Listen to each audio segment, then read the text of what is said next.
you need to have that 2 years tuition fee in your account plus an extra $10,000.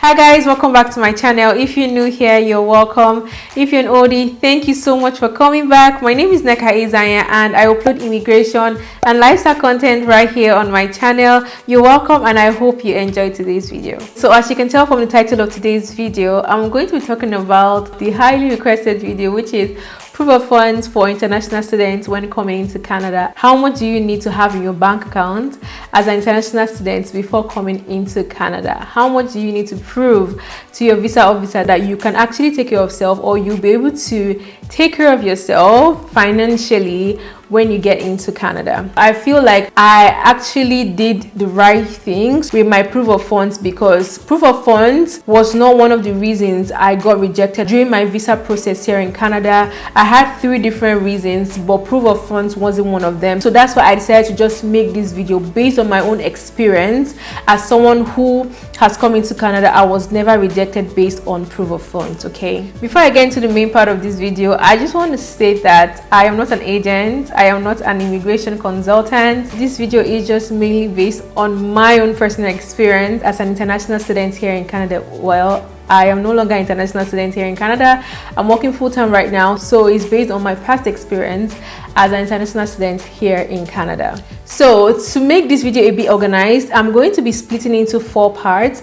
The first part is going to be my experience. The second part is going to be ways to prove financial support when coming into Canada as an international student. The third part is going to be how much you need as an international student before coming into Canada. The fourth part is going to be a Q&A session. So I uploaded a video about a month ago talking about the 5 major rejection reasons and why international students get rejected, and I really got so much question concerning proof of funds. So I brought those questions together and I'm going to answer some of them in today's video. Okay, so now let's talk about my personal experience. The first thing you guys have to know is that when I was coming to Canada, my dad was my sponsor, and if you're going to have a sponsor, the sponsor needs to provide bank statements. And if you go through the CIC website, it says that if you're going to provide a bank statement, either you're going to sponsor yourself or your parents is going to sponsor you or whoever is going to sponsor you, you need to provide a bank statement that is for the past 4 months or more. And I also want to let you guys know that when I was going to reapply for my second visa, because I was rejected for the first time, I had to get new bank statements because they require you to have bank statements that were within the first 4 months, right? So when I was reapplying for my second visa, I got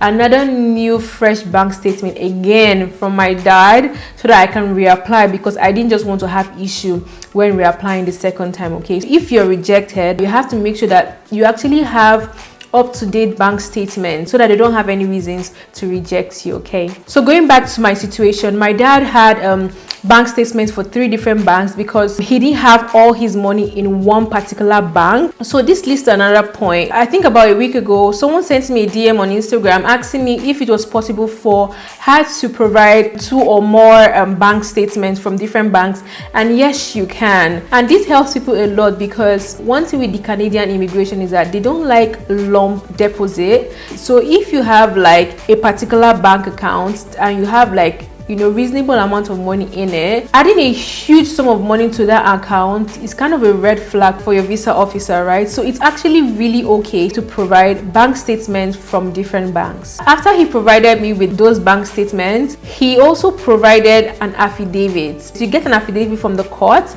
and it's just like an official legal statement that states that he is going to sponsor me through my years as a student here in Canada. I'm going to show you guys an example of the one my dad sent to me. Actually, my sister did this because she's a lawyer, so she was able to get her hands on this and it was easy. But you can just go to any court in Nigeria and you can get this. Back then, it was about 500 naira, but I don't know how much it costs right now because of dollar increase and things are just unnecessarily expensive now back home in Nigeria or wherever you are. So the affidavit states that he's the deponent. The second is that he's my father and legal guardian. The affidavit also has to state that he's going to sponsor me throughout my academic pursuits. And the fourth and the fifth states that he's also going to take care of my expenses. So yeah, if you're going to get an affidavit, it has to state these things just so that you don't get rejected, or so that the visa officer doesn't have any excuse to reject you, right?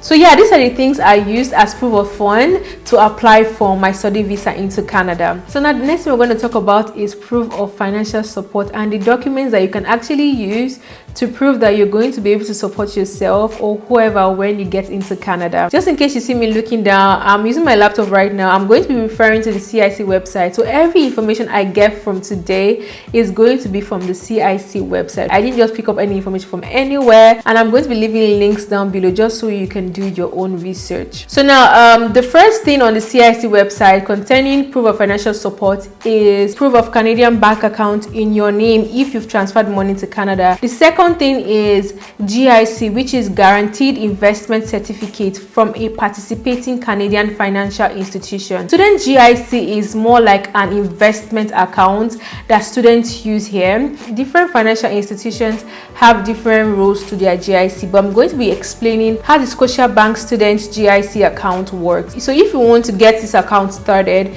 you need to invest between 10,000 to 50,000 Canadian dollars. Actually, you're going to send minimum of 10,200 Canadian dollars because this account has a program fee of $200. How this works is that every single month you're going to be given a certain amount of money from that account plus the interest, because it's an investment account and every interest you incur is going to be given to you every month. So if you put 10,000 Canadian dollars into the account, about $677 will be given to you every month plus interest depending on the amount of money the investment account incurs during that 1 month period, right? And when you newly come to Canada, the first month you come into Canada, you're going to open a checking account, and when you open a checking account, 2,000 Canadian dollars is going to be given to you for that first month, because in their mind they feel like, okay, it's the first month, you spend much more money compared to other months, right? Then during the next 11 months they'll be giving you the 677 Canadian dollars depending on the amount of money you invested into this account. So I think it's very interesting, and I feel like if you don't know what it's about, you should actually look into it. So the next proof of financial support is bank loan. You can just get a bank loan from the bank, and you just prove that this is actually a loan from the bank, and I think the bank will give you like a certificate or a letter saying that it was actually a loan and you're going to be paying back after a certain period of time. The fourth point is your bank account for the past 4 months. I've already spoken about this in detail when I was talking about my own experience. The fifth point is a bank draft that can be converted to Canadian dollars. The next point is proof of tuition and housing fee. One thing you guys have to know is if you paid part of your tuition fee, or if you paid your tuition fee in full, you don't need to have the same amount of money as proof of funds in your bank account compared to someone who hasn't paid their tuition fee at all. That money you paid for your tuition is like automatically subtracted from the proof of funds you're meant to show. I don't know if you guys get what I mean. You don't necessarily need to show that sum of money in your bank account because you know that you've already paid your tuition fee. So now you can just like submit or attach your tuition fee receipt to your application stating that you've actually paid your school fees in full, and this is so amount of money that you paid for your tuition fee, right? So yeah, I just wanted to explain that so that you guys really understand. So the next point is a letter from the person or school giving you money. Instead of having a lump sum in your account automatically, it is preferred to use this means, which is gift deed, to prove that okay, yes, this money was actually gifted to you, right? And I think for this case you would need an affidavit for it, and it's way better than just having a lump sum of money in your account, because if you just have a lump sum of money, creates like red flags, a lot of red flags for your visa officer wondering where this money came from, right? So you can use this for your advantage. So the next point is proof of funding paid from within Canada if you have a scholarship or are in a Canadian funded educational program. So I've spoken about scholarships, undergrad scholarship and postgrad scholarship here on my channel. If you haven't seen those videos, I will link them up here somewhere. Watch them so that you can have more knowledge and understanding about scholarships here in Canada.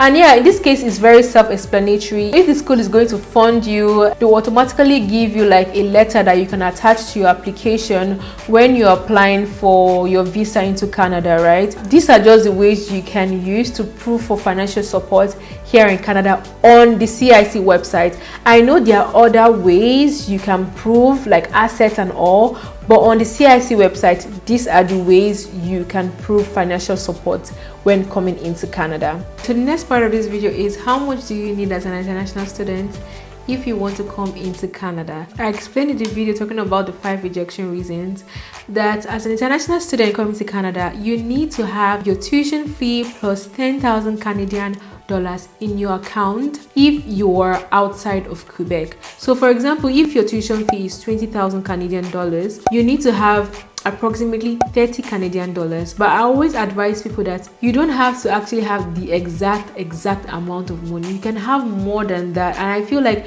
it is advisable to have a bit more than that in your bank account, just so that you know that you're on the safe side. So if you're a student in Quebec, your proof of funds aside your tuition fee is 11,000 Canadian dollars. So that is the amount of funds that is required per year to be in your bank account. Okay, so now let's go to the next part of the video, which is Q&A. I got so many questions, like I said earlier, from you guys from the past video I uploaded concerning rejection reasons.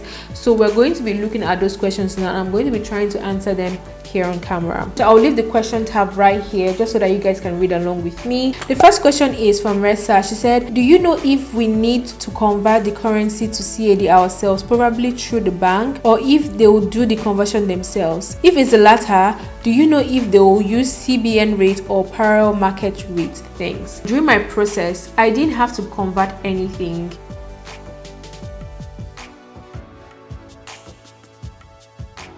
I just attached my dad's bank statement to my application and submitted it. I don't know how they do the exchange. I don't know if they use CBN rate or they use market rate. I don't know how they do it, but that's why I advise you guys to actually have an extra 1,000 or 2,000 Canadian dollars in your bank account, just so that if this conversion is done one way or the other, you are on the safe side, right? But during my own case, I didn't have to do any conversion. I have this question here. It's kind of a long question, but he's just basically asking, his sponsor is his dad, and is it recommended for his dad to send the money to his account? Well, just use your dad's bank statement like I did, so you don't have issues having lump sums deposited into your account, right? So this question is also concerning if the money should be in your home country currency or in Canada currency.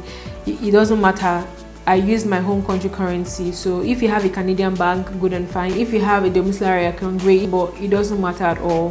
From my experience, it doesn't matter. But as far as you can prove that that is your money or the money of the person that is going to sponsor you, it doesn't matter as far as you can prove it. What if you're on a scholarship? Do you need the normal tuition fee or just the remaining percentage of your scholarship? I've already explained this, so I hope my explanation helped. Thanks for sharing. You're welcome. Do I need to show my personal bank's account statement even though my parents will be sponsoring me? Thanks so much. If your dad is going to sponsor you, or if your parents are going to sponsor you, you just need their bank statements, so you don't necessarily need yours. Your parents' bank statement is perfectly fine, but just prove that they are going to sponsor you, that's all. Okay, so I got this question a lot. I said something about if you're going to study for 1 year, you need like tuition fee of around 1 year plus 10,000 Canadian dollars in your account. And if you're going to study for 2 years, you need a tuition fee for those 2 years, right? I've done so much research concerning this particular question, but the immigration consultants I have spoken to said ideally you need to have that 2 years tuition fee in your account plus an extra $10,000. But there is no like proof on the Canadian website that that is what is meant to be, but this is what they think is advisable for people to do. Okay, so yeah, I just wanted to clarify that there's no proof. I have no proof showing that, and you guys know that I like to show proof, but I have no proof showing that. If you know someone or if you've seen this anywhere, please leave the link below. I really want to see it.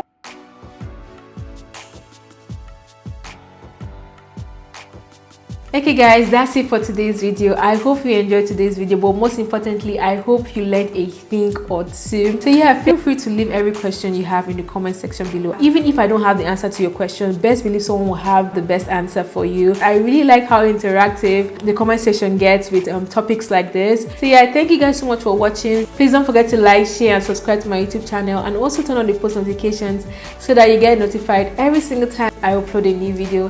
Thank you guys so much for watching, and I'll see you guys in my next video. Bye guys.